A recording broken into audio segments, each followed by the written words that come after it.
Now, some would say that this first ISSA Champs title for Jamaica College's head coach Neil Harrison is deserving and somewhat redemptive, as he came heartbreakingly close 3 years ago. As Denise Walters reports, Harrison believes things happened as they should.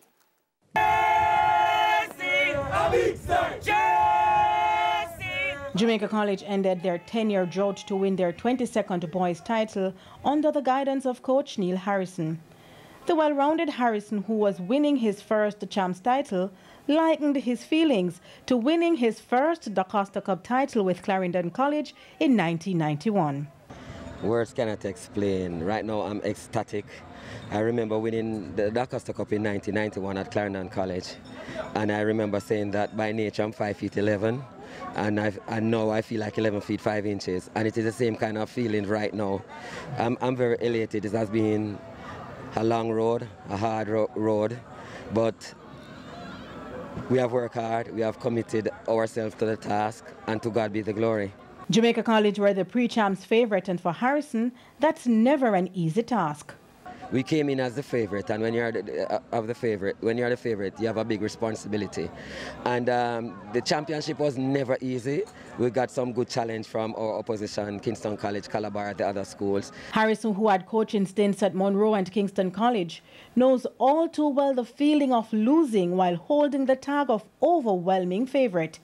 He agonizingly lost the ISSA Boys Champs title in 2017 by 3 points after Calabar won the boys 4x400 meters. Harrison and KC parted ways in 2018 when many felt the purple and whites would have won the title by over 50 points. But what are the lessons learned? Things happen, and I'm a firm believer of destiny. I never dog of them for them day, I never push off them 4 o'clock. It was not meant to be. That is behind me. That is history. And I just want to bask in the Jamaica College, the true blue spirit right now. And what's a win without superstition? In 1918, you had what you call the Spanish flu. And in 1919, you also had the Spanish flu. Jamaica College won champs those 2 years. Now you have COVID-19, and JC win again. Denise Walters for TVJ Sports. Michael Dyke, who guided Edwin Allen to a 7th straight Girls' Champs title and 8 overall, described it as a very challenging championship.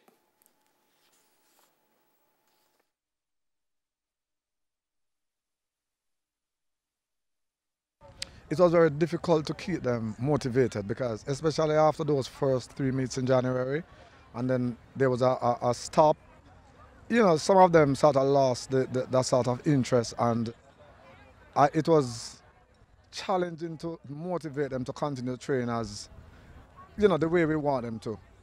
But despite all of that, you know, in the end, when we realized that it was truly on, they were able to recoup and come back. However, Dyke commended his athletes for holding up and getting the job done.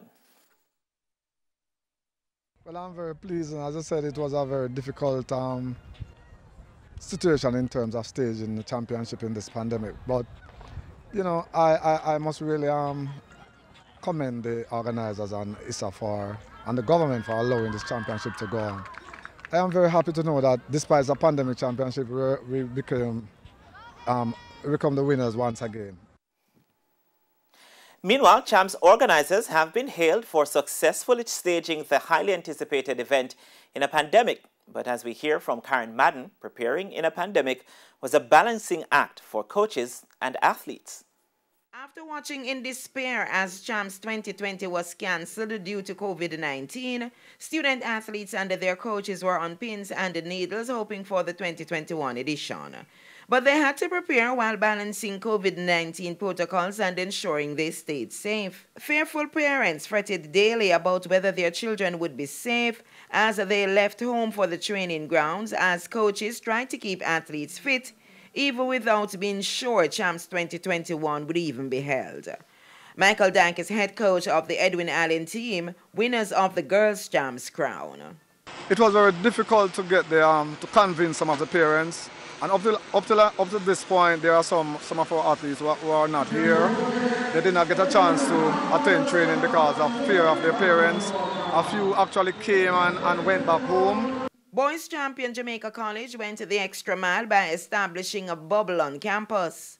It's a difficult season, but I think we have been very strategic from our coaching and management staff. We put things in early in terms of getting into a bubble. We have a management staff that is like a family, a coaching staff that is like a family, and I think that did the trick for us.